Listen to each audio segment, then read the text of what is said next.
إن رجال المخابرات الجزائرية أسياد الظل والسرية وأصحاب اللعبة وحماة العز وكرامة الوطن والمواطن.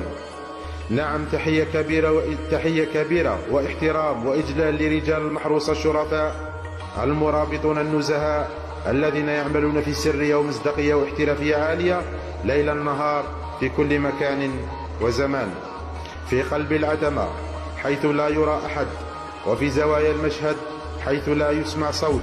هناك رجال اختاروا أن يكونوا درع الوطن وسيفه، أن يكونوا العيون التي لا تنام والعقول التي لا تهدأ والقلوب التي لا تعرف إلا حب الجزائر الحبيبة الغالية.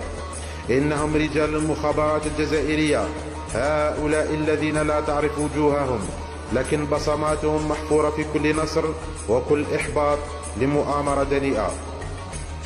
ليس كل من يحمل السلاح بطلا، فالبطولة ليست مجرد رصاصة تطلقها يد، بل فكر يحمي أمة، وعين تسبق الخطر، وعزم لا يلين أمام أعداء الداخل والخارج. رجال المخابرات الجزائرية لم يخلقوا للظهور، بل خلقوا ليكونوا جدار الصد الذي يحفظ هيبة الدولة.